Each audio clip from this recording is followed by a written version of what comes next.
अस्सलाम वालेकुम एवरीवन। मौजू है शिर्क क्या है।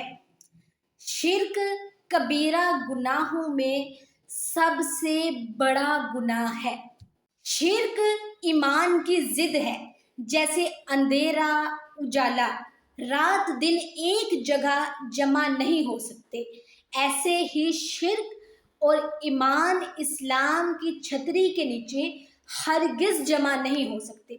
तमाम अंबिया कराम सल्लल्लाहु अलैहि वसल्लम ने शिर्क की मजमत बयान करते हुए हमेशा से आए हैं। औलिया और सालिहीन ने भी इसकी होलनाकियों को बयान किया है। जैसा कि कुरान पाक में है, अल्लाह का किसी को शरीक ना करना, बेशक ये बहुत बड़ा जुल्म है।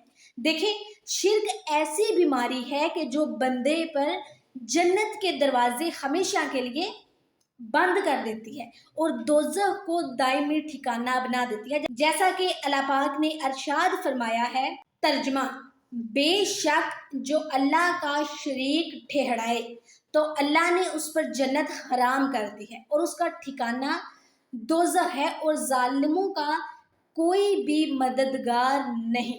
यानी जो अल्लाह ताला के साथ किसी को शरीक ठहराए वो हरगिज जन्नत में दाखिल नहीं हो सकता। उसका पहला और आखिरी ठिकाना सिर्फ दोज़ख ही है और उस दिन उन जालिमों की कोई भी मदद नहीं कर सकेगा। मशरिक का बदतरीन इंजाम। कुरान पाक में मशरिक के इंजाम को एक मिसाल के ज़रिए वाज़ह किया गया है कि जो शख्स किसी बुलंद मुकाम से ज़मीन पर गिर पड़े तो परिंदे उसकी बोटी बोटी नोच कर ले जाते हैं, या फिर हवा उसके एज़ा को अलग-अलग करके दूर किसी वादी में फेंक देती है। यानी जब हम किसी बहुत बड़ी चट्टान से, किसी बहुत बड़े मुकाम से गिरते हैं तो ऐसी सूरत हाल हो जाती है और यह हलाकत की इबरतनाक और बदतरीन सूरत है।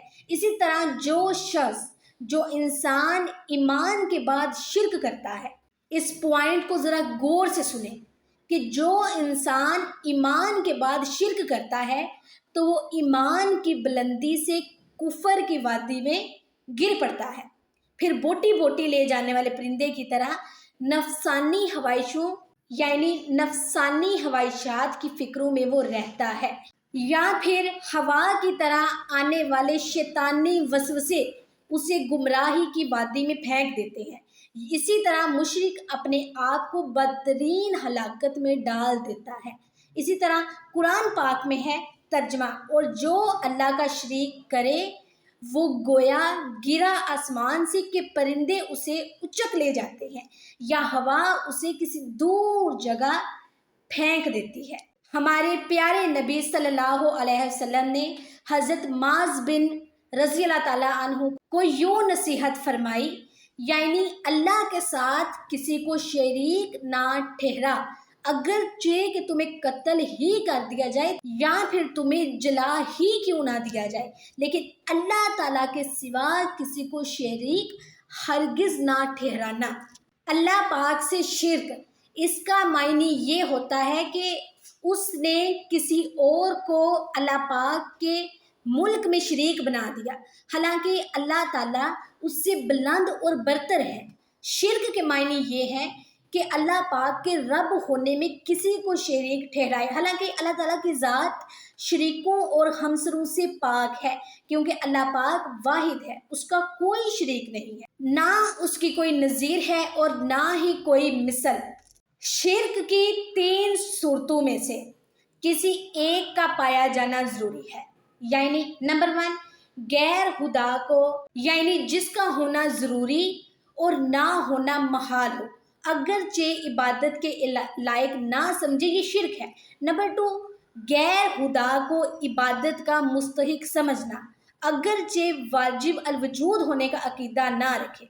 नंबर 3, गैर खुदा को वाजिब अल वजूद माने और उसे इबादत का मुस्तहिक भी समझे। जैसा कि आप देख रहे हैं, इन 3 सूरतों में से कोई एक भी पाई गई तो शिर्क पाया जाएगा। अगर इनमें से कोई एक सूरत भी आपके अंदर ना पाई जाए तो ऐसी सूरत में शिर्क के अलावा और भी बहुत कुछ हो सकता है। ठीक है, इसके अलावा क्या कफ़ारे मक्का मुशरिक थे? देखें, खबरदार किसी जहन में ये बात हरगिज़ ना आए, किसी इंसान के माइंड में ये बात हरगिज़ ना आए कि कफ़ारे मक्का तो अपने झूठे खुदाओं को वाजिब अल वजूद नहीं मानते थे, फिर वो मुशरिक कैसे? इसे यूं समझा जा सकता है कि सिर्फ वाजिब अल वजूद मानना ही शिरक नहीं है, बल्कि गैर खुदा को मुस्तहक इबादत समझना भी शिरक है। जैसा कि वाजिया है कि कुफारे मक्का अपने झूठी खुदाओं को इबादत का मुस्तहिक जानकर उनकी पूजा किया करते थे, आज भी कर रहे हैं ना।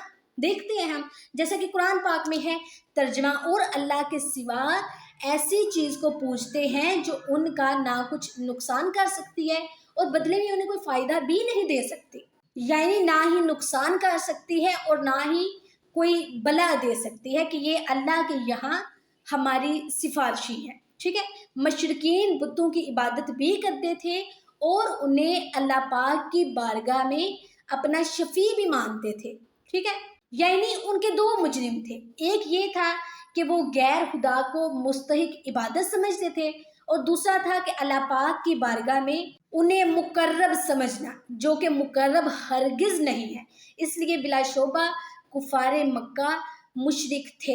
इसी तरह शिरक की इकसाम और मफीद मालूमात जानने के लिए इंशाल्लाह अगर आप चाहें तो हम इसकी सेकंड पार्ट भी बनाकर अपलोड कर सकते हैं। ठीक है जी, इसी के साथ मुझे इजाज़त दीजिए, इंशाल्लाह नेक्स्ट वीडियो में मुलाकात होगी। अल्लाह हाफिज़।